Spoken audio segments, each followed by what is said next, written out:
নমস্কাৰ ফ্ৰেণ্ডছ, পুনৰ আপোনালোকৰ সন্মুখত এটি নতুন ভিডিঅ'লৈ আজি উপস্থিত হৈছে। আজি আপোনালোকক দেখাব বিচাৰিছোঁ অসমৰ মুখ্যমন্ত্ৰী হিমন্ত বিশ্ব শৰ্মা দেৱৰ 6টি বৃহৎ ঘোষণা আৰু কোন কোন বিভাগত এই বৃহৎ ঘোষণা তেওঁ ঘোষিত কৰিছে। আপোনালোকক ভিডিঅ'টোৰ সম্পূৰ্ণ ডিটেইলছখিনি দেখুওৱা আছে। আপোনালোকে ভিডিঅ'টো শেষলৈকে চাই থাকিব।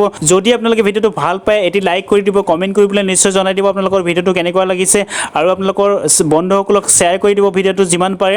আৰু প্ৰথমবাৰৰ কাৰণে যদি চেনেলটোত আহিছে ছাবস্ক্ৰাইব কৰি দিব, বেল বটনটো প্ৰেছ কৰিব, অল প্ৰেছ কৰিব যাতে আপোনালোকে নতুন নতুন ভিডিঅ'ৰ আপডেটবিলাক পাই থাকিব পাৰে। গতিকে আজিৰ ভিডিঅ'টো আৰম্ভ কৰিছোঁ বন্ধুসকল।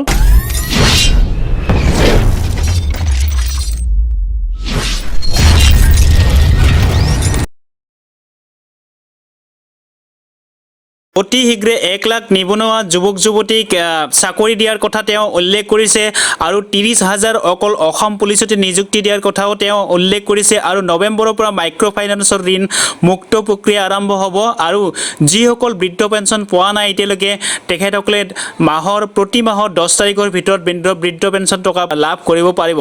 আৰু সকলো জনজাতীয় লোকক তেওঁৰ চৰকাৰৰ দিনতেই মাটিৰ পাট্টা দিয়াৰ ব্যৱস্থা তেওঁ কৰিব বুলি তেওঁ ইতিমধ্যে উল্লেখ কৰিছে। আৰু এটা বৃহৎ ঘোষণা তেওঁ কৰিছে যে যিসকলে এতিয়ালৈকে অৰুণোদয় আঁচনিত এপ্লাই কৰিব পৰা নাই, যিসকল দুখীয়া পৰিয়াল এতিয়ালৈকে বাদ পৰি গৈছে তেওঁলোকে নতুনকৈ এতিয়া এপ্লাই কৰিব পাৰিব অৰুণোদয়ত। আৰু আপোনালোকক আৰু এটা বৃহৎ ঘোষণা জনাব বিচাৰিছোঁ, যিসকল অৰুণোদয় আঁচনিৰ হিতাধিকাৰী হয় তেখেতসকলৰ টকা 830 টকাৰ পৰা এতিয়ালৈকে বৃদ্ধি হৈ আপোনালোকৰ 1000 টকালৈকে আপোনালোকে পাব পাৰিব। এতিয়াৰে পৰা আপোনালোকে 1000 টকালৈকে আপোনালোকে পাব পাৰিব। হিমন্ত বিশ্ব শৰ্মা দেৱৰ প্ৰতিশ্ৰুতি হিচাপে অৰুণোদয় আঁচনিৰ ধন পিছলৈ 3000 টকালৈ বৃদ্ধি পোৱাৰ আশংকা আছে নেকি, সম্ভাৱনা আছে নেকি, আপোনালোকে কমেণ্ট কৰি পেলাই জনাই দিব। ইতিমধ্যে হিমন্ত বিশ্ব শৰ্মা দেৱে এই 6টি বৃহৎ ঘোষণা ইতিমধ্যে উল্লেখ কৰিছে। গতিকে অসমৰ মুখ্যমন্ত্ৰী হিমন্ত বিশ্ব শৰ্মা দেৱে কি ঘোষণা কৰিছে আপোনালোকে ভিডিঅ'টো লাইভ শুনক। আত্মসহায়ক গোট, আগতে আমি গোটত টকা দিছিলোঁ, এইবাৰ আমি ঠিক কৰিছোঁ গোটত থাকিবই, গোটৰ লগতে গোটৰ সদস্যসকলকো আমি সহায় কৰিব লাগিব যাতে প্ৰতিগৰাকী মহিলাই কিবা নহয় কিবা এটা উৎপাদনৰ কামৰ লগত জড়িত হ'ব পাৰে। আগতে আমি গোটত টকা দিছিলোঁ, এইবাৰ আমি ঠিক কৰিছোঁ গোটত থাকিবই, গোটৰ লগতে গোটৰ সদস্যসকলকো আমি সহায় কৰিব লাগিব যাতে প্ৰতিগৰাকী মহিলাই কিবা নহয় কিবা এটা উৎপাদনৰ কামৰ লগত জড়িত হ'ব পাৰে। আজি যোগেন মহান ডাঙৰীয়া ৰেভিনিউ মিনিষ্টাৰ, তেওঁক মই কৈছোঁ, যোগেন দা দিনে ৰাতিয়ে কাম কৰিব লাগিব, টোপনি কি বস্তু আমি পাহৰি যাব লাগিব। 2026ত যেতিয়া আমি ভোট খুজিব আহিম তাৰ আগতে সকলো ট্ৰাইবেল মানুহৰ হাতত মাটিৰ পট্টা থাকিব লাগিব। ইমান দিনে চৰ চাপৰিত থকা আমাৰ জনজাতীয় লোকসকলৰ মাটিৰ কাম কোনো চৰকাৰে হাতত লোৱা নাছিল। কিবা সুধিলে ডিচিৰ তাত মাটিৰ পট্টাৰ কামত গ'লে কয় বোলে এখন NC ভিলেজ। কি NC ভিলেজ? বোলে ইয়াত জৰীপ হোৱা নাই। বোলে জৰীপ নহ'লে কি হ'ব? বোলে জৰীপ নহ'লে আমি মানুহক মাটিৰ পট্টা দিব নোৱাৰো। মই আপোনালোকক প্ৰতিশ্ৰুতি দিছোঁ, মই মুখ্যমন্ত্ৰী হৈ থকা সময়তে অসমৰ প্ৰতিগৰাকী জনজাতীয় লোকে মাটিৰ পট্টা লাভ কৰিব, এই প্ৰতিশ্ৰুতি মই আজি আপোনালোকক দিছোঁ।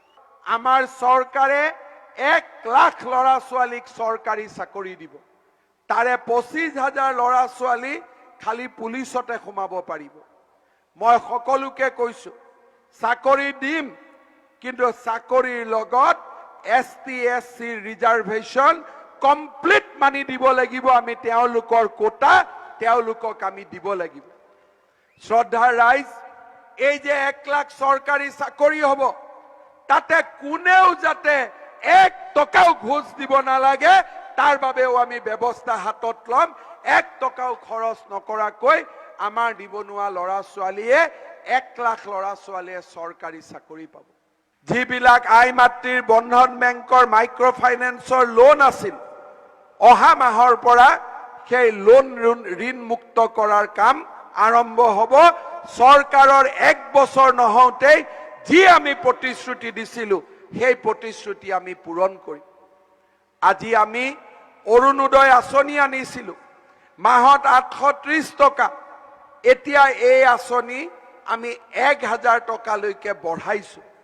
আৰু প্ৰত্যেক বছৰে এই আঁচনি বাঢ়ি বাঢ়ি গৈ থাকিব আৰু এই বছৰ এই আঁচনিত প্ৰতিটো বিধানসভা সমষ্টিত যাতে নতুন হিতাধিকাৰী আহিব পাৰে তাৰ বাবে আমি ব্যৱস্থা কৰিছো কুশল দুৱৰী আৰু সুশান্ত বৰগোহাঁয়ে মোক কৈছে যে থাওৰা সমষ্টিত বহুতো দুখীয়া পৰিয়ালে এতিয়াও অৰুণোদয় পোৱা নাই যোৱা নিৰ্বাচনত মই কৈছো এইবাৰৰ গভৰ্ণমেণ্টৰ বাজেটত কৈছো যে থাওৰা সমষ্টিৰ প্ৰতিটো দুখীয়া পৰিয়ালে অৰুণোদয় আঁচনি পাব লাগিব আৰু সেই অৰুণোদয় আঁচনি দিয়াৰ ব্যৱস্থা আমি দায়িত্ব লৈছো সেই ধৰণে আমি কাম কৰিম শ্ৰদ্ধাৰ ৰাইজ আগৰ চৰকাৰৰ দিনত বিজেপি চৰকাৰৰ আগত যেতিয়া কংগ্ৰেছৰ চৰকাৰ আছিলে কোনে কোনদিনা পেঞ্চন পাব কোনেও নাজানে কেতিয়াবা এবছৰৰ মূৰত পায় কেতিয়াবা দুবছৰৰ মূৰত পায় যেতিয়া যোৱাবাৰ বিজেপি চৰকাৰ আছিলে আমি সকলো বয়োজ্যেষ্ঠ মানুহলৈ বৃদ্ধ পেঞ্চনৰ ব্যৱস্থা আমি আৰম্ভ কৰিছিলো এইবাৰ আমি কৰিছো যে নহয় অকল পেঞ্চন দিলেই নহব পেঞ্চন সময়মতে পাব লাগিব এতিয়া আমি ঠিক কৰিছো প্ৰতি 10 তাৰিখে প্ৰত্যেক মাহৰ 10 তাৰিখে পেঞ্চনৰ টকা অৰুণোদয় টকা বিধৱা পেঞ্চনৰ টকা আমাৰ বেংক একাউণ্টত জমা হ'ব আৰু যোৱা 5 মাহ প্ৰত্যেক মাহৰ 10 তাৰিখে এই পুঁজি জমা হৈ আছে কেইদিনমান আগতে ভবানীপুৰত মই এগৰাকী বৃদ্ধ ব্যক্তিক লগ পাইছিলো তেওঁ মোক ক'লে যে আগতেতো কেতিয়া পেঞ্চন আহে ঠিক নাছিলে এতিয়া 10 তাৰিখে আহে দৰমাহা লাগে মই খুৰা কি কৰিব লাগিব বোলে বাবা পাৰিলে 250 টকাটো 500 টকা কৰি দে তেতিয়া অলপ মনটো ভাল লাগিব তাৰমানে আপোনালোকে চাওক চৰকাৰখনৰ ওপৰত ৰাইজৰ কিমান বিশ্বাস আজি চৰকাৰে ইচ্ছা কৰিলে কৰিব পাৰিব যোৱা 5 মাহৰ ভিতৰতে আমি তেনেকুৱা এটা পৰিৱেশ আমি নিৰ্মাণ কৰিছো আৰু যদি ভিডিওটো ভাল পায় এটি লাইক কৰি দিব কমেণ্ট কৰি পেলাই নিশ্চয় জনাই দিব আপোনালোকে ভিডিওটো কেনেকুৱা পাইছে আৰু যিমান পাৰে আপোনালোকৰ বন্ধুসকলক শ্বেয়াৰ কৰি দিব ভিডিওটো আৰু যদি প্ৰথমবাৰৰ কাৰণে চেনেলটোত আহিছে ছাবস্ক্ৰাইব কৰি দিব বেল বটনটো প্ৰেছ কৰিব অল প্ৰেছ কৰিব যাতে আপোনালোকে নতুন নতুন ভিডিঅ'ৰ আপডেটবিলাক পাই থাকিব পাৰে গতিকে আজিলৈ ইমানে বন্ধুসকল ধন্যবাদ